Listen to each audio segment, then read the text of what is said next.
तेरा कलाम रहेगा कायम पहाड़ जब न रहे खुदाया, तेरे मुंह की एक बात भी टलेगी ना चाहे कुछ भी हो। तेरी मान दिए है जिंदा सोने से भी कीमती, मेरा दिल ये दे गवाही है ये किताब अजीम। नाज़िल करे अपना कलाम, शिकस्ता दिलों को सुकून मिले, तारीखी दूर हो मेरी राहें रोशन कर। दिल अपना कलाम कसरत से ए खुदा बदल दे, रिहाई दे कसरत से फल मिला, कलाम रहेगा कायम पहाड़। अजीज नाजरीन, मैं अयाद ज़रीफ आप तमाम देखने वालों को हमारे रोज़ के बाइबली मुतालियाती प्रोग्राम की नई किस्त में खुशामदीद कहता हूँ। हम हिस्किल की किताब का मुताला कर रहे हैं और ये मुकम्मल होने के नज़दीक है, और आज की किस्त में हम 40, 41 और 42वें बाब का मुताला करेंगे, और इन अबवाब में हम 1000 साला बादशाही की हैकल में खुशी मनाने के हवाले से बात करेंगे, जो कि मसीह की 1000 साला बादशाही से पहले तामीर की जाएगी। 7 बरस या उस बड़ी मुसीबत के ख़त्म होने के बाद बहुत सी तफसीलात हैं जिन्हें हम एक नमूने के ज़रिए और इस अमारत के खाके के ज़रिए दिखाएंगे जिसे खुदावंद ज़ाती तौर पर तामीर करेगा। अगर आप ये तफसीलात जानना चाहते हैं तो आज के मुताले में हमारे साथ शरीक हों।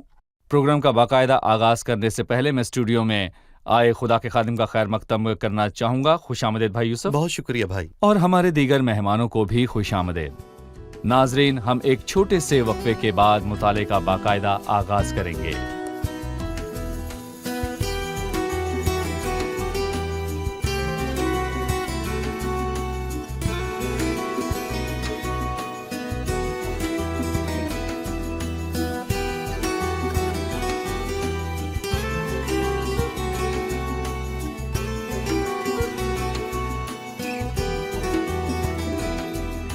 भाई यूसुफ, आपने गुज़िश्ता किस्त में उस आदमी की तरफ इशारा किया जिसका जिक्र 40वें बाब की 4थी आयत में है। आयत में यूं मरकूम है, और उस शख्स ने मुझे कहा, ए आदमजाद, अपनी आंखों से देख और कानों से सुन, जो कुछ मैं तुझे दिखाऊं उस सब पर गौर कर, क्योंकि तू इसीलिए यहाँ पहुँचाया गया है कि मैं ये सब कुछ तुझे दिखाऊं।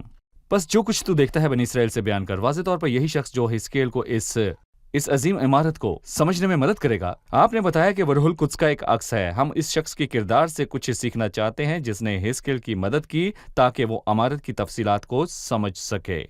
मसलन वो उसे कहता है, क्योंकि तू इसीलिए यहाँ पहुँचाया गया है कि मैं तुझे ये सब कुछ दिखाऊं। ना सिर्फ ये, बल्कि उससे कहता है जो कुछ तू देखता है बनी इसराइल से बयान कर। तू देखेगा और औरों को बताएगा। जी। सो मैं कहूँगा कि हिजकियेल देखने वाला है या निगरानी करने वाला या फिर नबी है। उसे चीज़ों को दिखाया जाएगा उसकी खुशी के लिए नहीं, बल्कि इसलिए कि वो इसराइल के घराने से उन चीज़ों को बयान करे।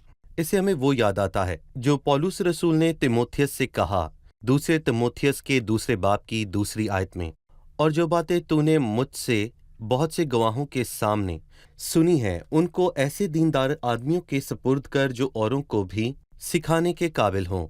लिहाजा इल्म औरों तक पहुंचेगा, और अगर मैं इल्म को अपने तक महदूद कर दूं और दूसरों तक ना पहुंचाऊं तो इससे क्या फ़ायदा। बल्कि मुझे तो जिम्मेदारी जानकर ये करना है। मसलन नौजवानों या फिर संडे स्कूल के बच्चों के लिए यकीनन मैं उन्हें हिजकियेल की बातें नहीं करूंगा, मगर मसीह के बता सकता हूं। और जो कुछ आप जानते हैं औरों को बताएं, और जब आप कलीसिया से सच्चाई को जानते हैं तो दूसरों तक पहुंचाएं। जो सच्चाई आपको मालूम होती है उसे औरों तक पहुंचाएं, और इसी तरह सच्चाई फैलती है। हम मुख्तार बनते हैं।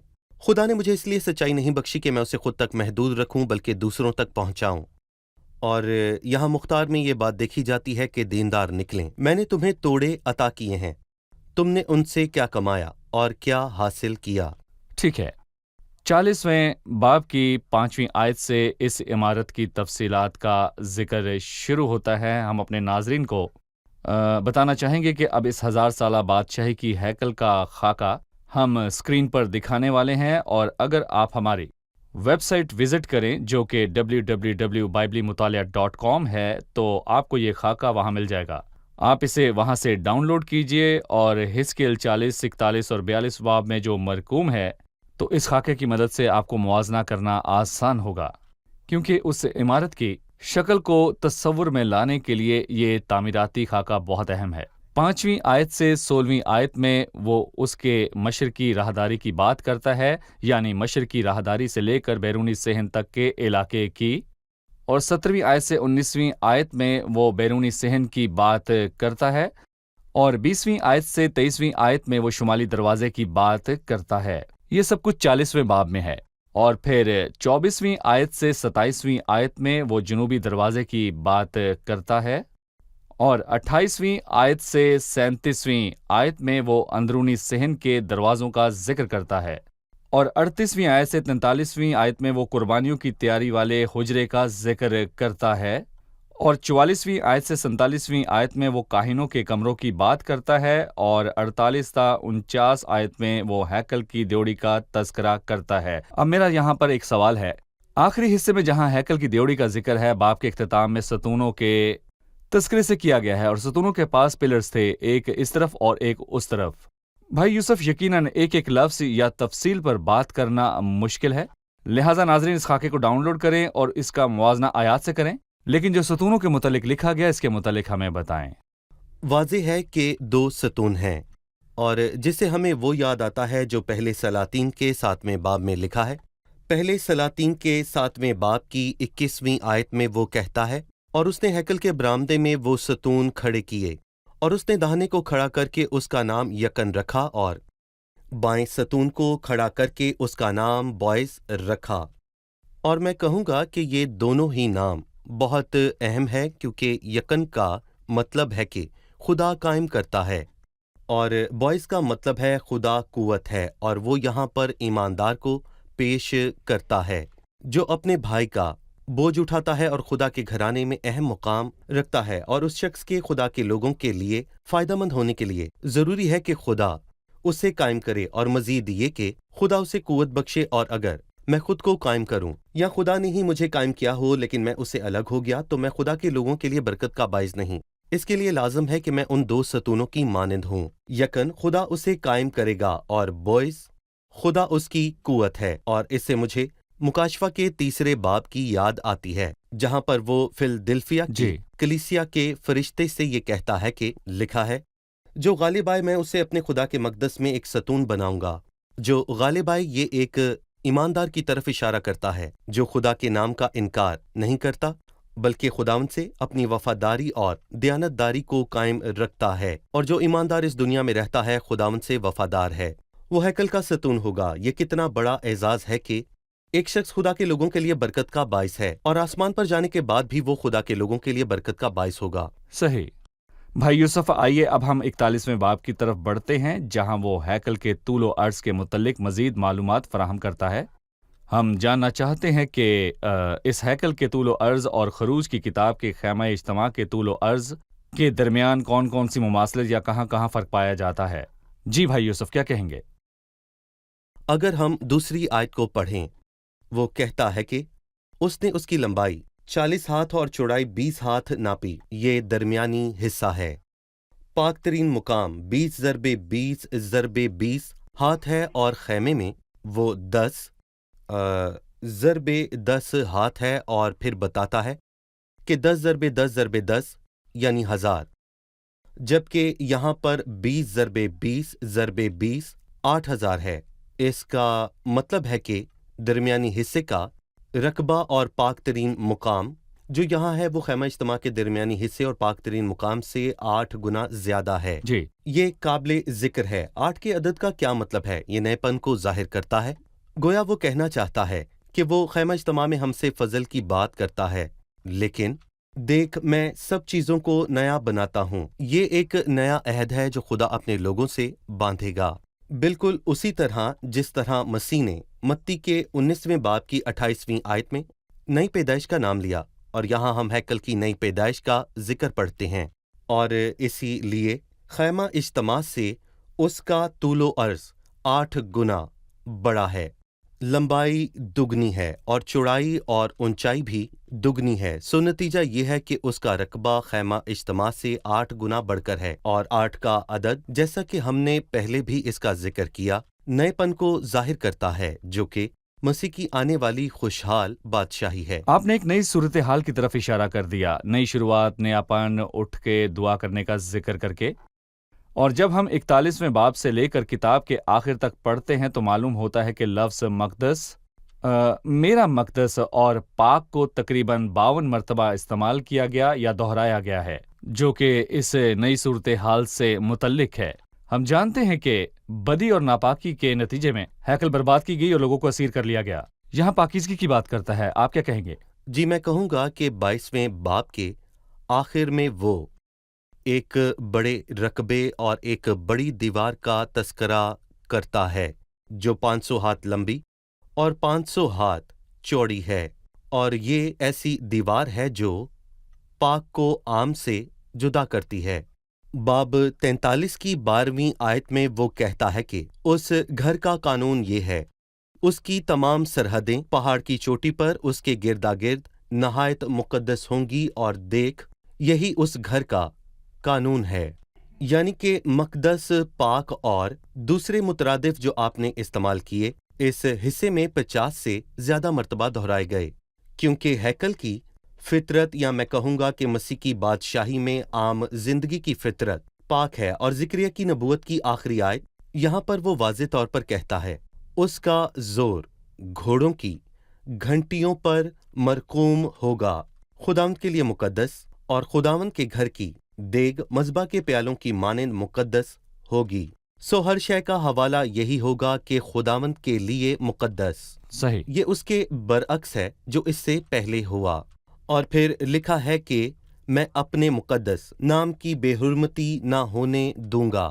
وہ دن آتے ہیں جب خداوند کا نام ہمیشہ کے لیے پاک مانا جائے گا۔ نہ صرف زمین سب چیزوں کی بحالی کے وقت میں برکت میں داخل ہوگی اور خدا کے مطابق ہوگی، بلکہ خود ہیکل بھی ہوگی۔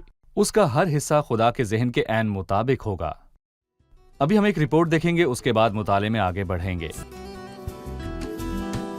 1000 سالہ بادشاہی کی شکل اور اس کی باتوں کو آسانی سے سمجھنے کے لیے ہمارے پاس یہ حقائق موجود ہیں۔ پہلا، ہیکل کی دیوڑی کی طرف جانے والے 10 قدم۔ دوسرا، وہ 2 ستون جو ہیکل کی دیوڑی کے پیل پایوں سے ملحقہ تھے۔ تیسرا، ہیکل کی دیوڑی۔ چوتھا، ہیکل یا مقدس۔ پانچواں، میز۔ چھٹا، پاک ترین مقام۔ ساتواں، جنوبی، شمالی اور مغربی پہلوؤں کے حجرے۔ آٹھواں، ہیکل کے حجروں کے ارد گرد کی خالی جگہیں۔ اگر آپ مقدس کی سخاوت پر غور کریں تو آپ کو معلوم ہوگا کہ وہ مستطیل تھیں۔ اس کی لمبائی 40 ہاتھ اور چوڑائی 20 ہاتھ تھی۔ اس مقدس کا طول و عرض سلیمانی ہیکل کے طول و عرض سے ملتا جلتا ہے، جس کی چوڑائی اتنی ہی تھی۔ 41ویں باب کی تیسری اور چوتھی آیت میں حزقیل پاک ترین مقام میں داخل کیوں نہ ہوا؟ بھائی یوسف، 41ویں باب کی پہلی آیت میں لکھا ہے، اور وہ مجھے ہیکل میں لایا اور ستونوں کو ناپا۔ واضح ہے کہ جو شخص اس کی رہنمائی کر رہا تھا وہ اس کے ساتھ ساتھ تھا، لیکن چوتھی آیت سے حزقیل پاک ترین مقام میں داخل نہیں ہوتا جبکہ وہ ناپتا ہے۔ حزقیل داخل نہیں ہو سکتا تھا، اسی لیے وہ اندر گیا اور اسے ناپا۔ لیکن چونکہ حزقیل کو کہانت کا کام نہیں ملا تھا، وہ مقدس اور پاک ترین مقام کے اندر داخل نہیں ہو سکتا تھا۔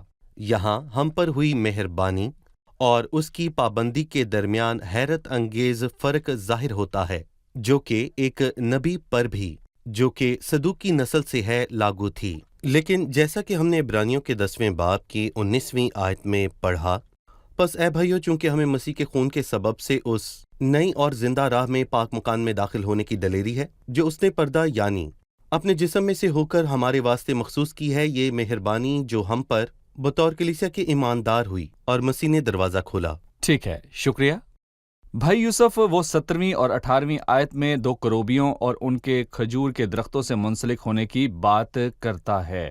ہم سب جانتے ہیں کہ کروبیوں کا کیا کام ہوتا ہے۔ مثلاً خیمہ اجتماع میں وہ عدالت کے فرشتے ہیں، لیکن یہاں وہ کروبیوں کے ساتھ کھجور کے درختوں کی بات بھی کرتا ہے۔ اس تبدیلی کا کیا مطلب ہے؟ کروبی بادشاہی کو پیش کرتے ہیں اور کھجور کے درخت فتح مندی کو۔ دراصل गोया वो ये कहना चाहता है कि 1000 साला बादशाही के वक्त मसीह बादशाही करेगा और वहां मसीह की बादशाही होगी और मसीह बादशाही करेगा, लेकिन साथ ही मसीह फाते भी है और खजूर के दरख्त सलामती को पेश करते हैं। गोया वो कहना चाहता है कि वहां रास्तबाजी होगी और सलामती भी होगी, सही। दहशत, परेशानी और उलझन ना होगी जिस तरह आज है। सो मसीह की बादशाही में रास्तबाजी है, सलामती है और खुशी है और खुशहाली है, सलामती और रास्तबाजी है, जो कि खुदा की बादशाही की सिफात हैं। और चुने हुए ईमानदार लोग अब तक वहां पर खुश रहेंगे और इसीलिए हम करूबियों और खजूरों के दरख्तों के मुत्तलिक पढ़ते हैं। लेकिन ये काबिले जिक्र है कि हर करूबी के 2-2 चेहरे हैं, ना जी। कि 4-4, जैसा कि हम पहले बाब में पढ़ते हैं। एक तरफ इंसान का चेहरा खजूर की तरफ और दूसरी तरफ जवान बब्बर शेर का चेहरा खजूर की तरफ था। सो मैं कहूंगा कि मसीह का अक्स 2 चेहरों तक महदूद हो गया, इंसान और बादशाह, क्योंकि मसीह 1000 साला बादशाही में खादिम ना होगा, हरगिज जी, नहीं। ठीक और है। मैं कहूंगा कि वो बतौर आसमानी बादशाही ना करेगा, बल्कि बतौर इब्ने आदम करेगा। ये मसीह की बादशाही की सिफात हैं और उसकी कहानत की भी, जिसके मुतालिक लिखा है, खुदावंद ने कसम खाई है और फेरेगा नहीं कि तुम मुल्क सिदक के तौर पर अब तक काहिन है। और मसीह अपनी बादशाही में रास्तबाजी का बादशाह और सलामती का बादशाह है। ठीक है? बिल्कुल। हम अपने नाज़रीन को याद दिलाते चले कि जब बात आई है खजूर के दरख्तों की, तो मसीह के यरूशलेम में दाखिले पर बहुत से लोगों ने उसे उसकी फतहमंदी का दाखला कहा। उसके बादशाह के एतबार से उन्होंने अपने हाथों में खजूर की डालियां पकड़ रखी थी, जो कि फतह को जाहिर करती हैं। मुकाशवा की किताब के 7वें बाब में खजूर के दरख्तों के मुतल्लिक बातें भी हैं, जिनका ताल्लुक फतहमंदी और सलामती से है। सही।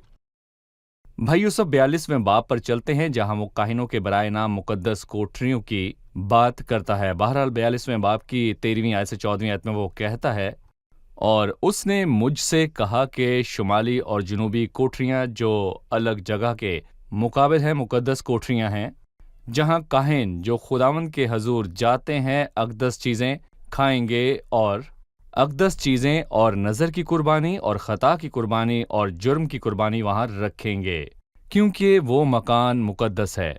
जब काहिन दाखिल हों तो वो मुकद्दस से बैरूनी सहन में ना जाएं, बल्कि अपनी खिदमत के लिबास वहीं उतार दें, क्योंकि वो मुकद्दस हैं, और वो दूसरे कपड़े पहनकर आम मकान में जाएं। उन हुजरों का क्या काम था जिनका जिक्र काहिनों के हवाले से किया गया? जी हाँ भाई आयात, मैं यहाँ पर कहूँगा कि इन आयात में पाक का लफ्ज़ दोहराया गया है, जैसा कि हमने पहले देखा। और फिर इसके बाद मैं कहूँगा कि वो 13वीं आयत में मुकद्दस कोठड़ियों का जिक्र करता है और 14वीं आयत में वो मुकद्दस लिबास का जिक्र वाज़ेह तौर पर करता है, और वो इस नज़रिए को दोहराता है कि मसीह की बादशाही में हर एक चीज़ पाक होगी। और ये हमें उस रोया की याद दिलाता है जो यसाया के 6 बाब में देखी गई, जहां पर एक सरफिन दूसरे सरफिन से कहता है, कदूस कदूस कदूस रब्बुल फाज है, सारी जमीन उसके जलाल से ममूर है। और हम 43वें बाब में उसके जलाल के मुतल्लिक और पढ़ेंगे। यहाँ हम खुदा की पाकीज़गी के हवाले से पढ़ते हैं, कोठरियों और लिबासों की पाकीज़गी के हवाले से, और बाब के आखिर में वो कहता है, ताकि मुकद्दस को आम से जुदा करे। इन कोठरियों का क्या फ़ायदा था? इनका 3 गुना फ़ायदा था, मतलब कि जहाँ पर काहिन खाएंगे वहीं पर ये भी खाएंगे, और फिर वो पाक तरीन कुर्बानियों को खाएंगे जो किसी और को खाना रवा नहीं सिवाय काहिन के। सो वो उन कुर्बानियों को खाएंगे। उन कोठड़ियों में ना सिर्फ वो खाएंगे, बल्कि वहाँ वो पाक तरीन कुर्बानियों को रखेंगे, यानी कि गोया वो गोश्त और काहिनों के खाने की चीज़ों को रखने का ज़ख़ीरा खाना है, ताकि वहाँ चीज़ों को रख सकें और वहाँ पर वो बैठकर खा भी सकें। और तीसरा फ़ायदा, वहाँ वो लिबास पहने। काहिन अपने घर से इस मुकद्दस लिबास को पहनकर हरगिज़ नहीं आएगा, वो अपने घर से आम लिबास में आएगा। फिर वो इन कोठड़ियों में दाखिल होगा और अपना मुकद्दस लिबास पहनेगा और अपनी खिदमत सरंजाम देगा। सो इन कोठड़ियों के 3 फ़ायदे हैं: खाना, मुकद्दस खुराक का ज़ख़ीरा करना जिसे काहिन खाते हैं, और उनके मुकद्दस लिबास पहनने और रखने की जगह। सही, शुक्रिया। आइए मेहमानों से उनका सवाल जानें। आखिरी आयत में लिखा है, उसकी चारों तरफ एक दीवार 500 सरकंडे लंबी और 500 चौड़ी थी, ताकि मुकद्दस को आम से जुदा करे। मुकद्दस किसके लिए है और क्या है, और आम किसके लिए? जी भाई यूसुफ। ये उस आयत से मिलती जुलती है जिसमें लिखा है, ताकि तुम मुकद्दस और आम अशिया में और पाक और नापाक में तमीज़ कर सको। यकीनन इनमें फ़र्क वाज़ेह है, लेकिन शायद मुकद्दस और आम में फ़र्क ज़रा मुश्किल है। पाक अशिया सिर्फ खुदा के लिए हैं और कोई इंसान उनमें से कुछ नहीं ले सकता। वो सिर्फ खुदा के लिए हैं। वो सिर्फ खुदा के लिए हैं। जी हाँ, बिल्कुल। और आम पर मेरा और आपका हक है कि हम उसे खाएं। और मैं यहाँ कहूँगा कि सैमुअल की पहली किताब के 21वें बाब में ये बात बहुत ही वाज़ेह है। जब दाऊद ने नज़र की रोटियां लेना चाहीं, जब उसने नज़र की रोटियां मांगी, काहिन ने दाऊद को, मेरे यहाँ रोटियां तो नहीं पर मुकद्दस रोटियां हैं जिन्हें नज़र की रोटियों की मेज से हटा लिया गया है। वो रोटियां नज़र की थीं पर मेज पर ना थीं। फिर दाऊद ने उसे जवाब दिया कि रोटियां इस हिसाब से आम हो गईं क्योंकि वो तो पहले ही खुदा की मेज से हटा ली गई हैं, और काहिन को हक है कि उसे खाए, क्योंकि सही। अब वो ऐसी रोटियां नहीं जैसी वो तब थीं जब वो खुदा के आगे थीं, और कोई उसे खा नहीं सकता था, लेकिन अब वो आम हैं। सो पाक चीज़ें खुदा के लिए हैं, किसी और के लिए नहीं हैं। लेकिन आम चीज़ें औरों के लिए हैं कि उन्हें खा सकें। उन्हें कोई भी खा सकता है, और यहाँ हम आम चीज़ों को देखते हैं। सो आसान जुबान में खुदा का हिस्सा पाक है और बाकियों का हिस्सा आम है जो उन्हें सही। खाना रवा है। सो बिल्कुल। ये पाक या नापाक होने के हवाले से नहीं, क्योंकि 1000 साल बादशाही में कोई चीज नापाक नहीं होगी। बहुत शुक्रिया भाई यूसुफ। अब हम मेहमानों से उनकी राय जानेंगे।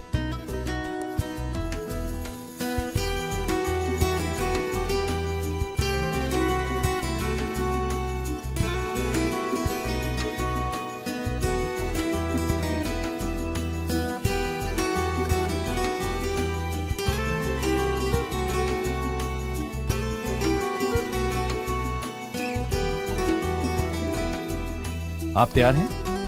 आज हमने 40वें, 41वें और 42वें बाब का मुताला किया। 40वें बाब में एक शख्स का जिक्र है जो हिजकिय्याल से कहता है कि मैं तुझे दिखाऊंगा, और इसराइल के सारे घराने को ये बातें कह सुनाएगा। हम इस वाक़े से क्या सीखते हैं? आप में से कौन हमें बताएगा? बड़ी खूबसूरत बात है कि हम खुदा की बातों को सीखें और उन्हें औरों को बताएं। जैसा कि नए अहदनामे में पौलुस रसूल ने तिमोथियस से कहा, और जो बातें तूने बहुत से गवाहों के सामने मुझसे सुनी हैं, उनको ऐसे दीनदार आदमी के सुपुर्द कर जो औरों को भी सिखाने के काबिल हों। ठीक है, जी, शुक्रिया जी बिल्कुल। भाई यूसुफ। सही। ठीक है। जब हम हैकल के कुछ हिस्सों पर बात कर चुके तो हमने जाना कि हैकल में करोबियों और खजूर के दरख्तों पर एक एक खाका तराशा गया। बहरहाल खैमा इज्तिमा में करोबियों का हवाला मिलता है, लेकिन खजूर के दरख्तों का कोई हवाला नहीं मिलता। ये फर्क किस तरफ इशारा करता है? करोबी बादशाही को पेश करते हैं और खजूर के दरख्त फतह को। साथ ही करोबी रास्तबाजी को पेश करते हैं और खजूर के दरख्त सलामती को, जो कि मसीह की बादशाही की खसूसियात हैं, जो रास्तबाजी और सलामती का बादशाह है। हमने ये भी जाना कि 41वें बाब में जो शख्स हैकल दिखाने को हिजकिय्याल के साथ है, उसे 41वें बाब की शुरुआत में हैकल में लाता है, लेकिन जब वो पाकतरीन मुकाम में पहुंचता है, हिजकिय्याल दाखिल नहीं होता, बल्कि वो शख्स पाकतरीन मुकाम में तन्हा दाखिल होता है। क्यों? क्योंकि हिजकिय्याल को कहानत का काम अता नहीं हुआ और सिर्फ सरदार काहिन को ही वहां दाखिल होने की इजाजत थी। लेकिन हमें यीशु के लहू के वसीले पाकतरीन मुकाम में दाखिल होने की दलेरी है। एक मसीह का ये मुकाम है जिसका सेहरा मसीह के काम के सर है। जबरदस्त। ठीक है? जी हाँ, जी भाई, ठीक कहा। जबरदस्त। बहुत खुदा का शुक्र शुक्रिया। है। मेहमानों का भी खुदा आपको शुक्रिया। बरकत दे।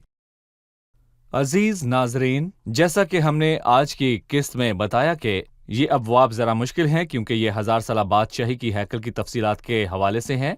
ये वो इमारत है जो मुस्तकबिल में तामीर की जाएगी 1000 साल बादशाही की शुरुआत में, और खुदावंद इसे ज़ाती तौर पर तामीर करेगा। शायद हमारे पास इसकी तफसीलात में जाने का वक्त ना हो, लेकिन इस इमारत का डिज़ाइन आपको हमारी वेबसाइट www.biblimutaliya.com पर मिल जाएगा। मैं आपको बताना चाहता हूँ कि इन अबवाब की आयात में इस अजीम इमारत की तारीफ किस तौर पर की गई है।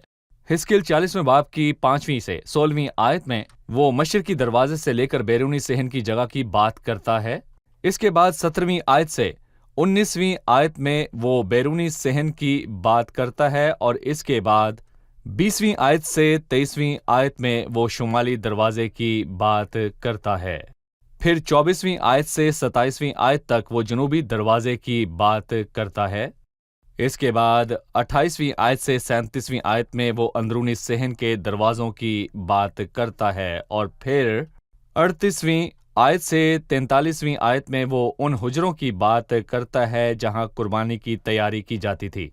48वीं आयत से बाब के आखिर तक वो हैकल की दियोड़ी की बात करता है। इसके बाद 41वें बाब में वो हैकल के तूल व अर्ज की बात करता है, जिसका 8 मरतबा खैमा इज्तिमाल के तूल व अर्ज से मुवाजना किया गया, जिसका जिक्र खरूज में किया गया है। गोया वो कहना चाहता है कि जो 8 का अदद है वो नई शुरुआत और नई तख्लीक का अदद है। बेशक 1000 साला बादशाही में इस लौट कर आने वाली कौम के लिए एक नई सूरत हाल और नई इबादत होगी। ये इबादत किस तरह मुख्तलिफ होगी और ये नई सूरत हाल लफ्ज़ पाक का बार बार दोहराया जाना, क्योंकि नापाकी की वजह से पुरानी हैकल को नबूकदनज़र के हाथों बर्बाद करवाया गया और उसी सबब से कौम भी असीरी में गई, जो 1000 साला बादशाही में ना होगी, और इस इबादत और मकदस की फितरत पाकीज़गी होगी। लेकिन आज कलीसिया में जो हमें सबसे ज़्यादा मुमताज़ करता है वो ये कि हम खुदा का घर हैं और हम में से हर एक मसीह के सलीबी काम के वसीले से फजल से घिरा है। सो हमें खुदावंद के खून के वसीले से पाक मुकामात में दाखिल होने की दलेरी है। नाजरीन, अगर आप खुदा के साथ एक हकीकी ताल्लुक रखना चाहते हैं तो आपको मसीह के सलीबी काम को कबूल करना होगा और मसीह की शख्सियत और उसकी कुर्बानी पर ईमान लाना होगा। तभी आप अपनी इबादत से खुदा की हजूरी में दाखिल हो सकते हैं। पाक तरीन मुकाम में आने वाली किस्त में आपसे फिर मुलाकात होगी और हम इन लोगों की हालत पर मजीद बात करेंगे और उस इबादत पर जो 1000 साला बादशाही के खुशहाल वक्त में होगी। आपसे अगली किस्त में फिर मुलाकात होगी। खुदावंद आप सबको बरकत दे।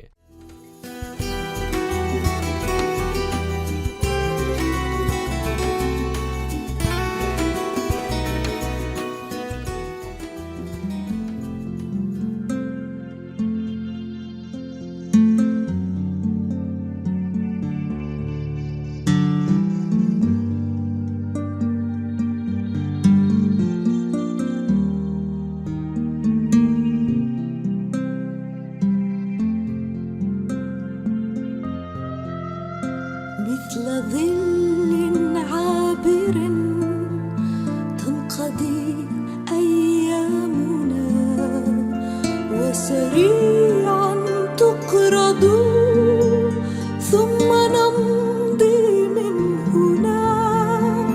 عندها يبدو لنا باطلا كل العنا ما عدا ذاك الذي هو كل المقتنى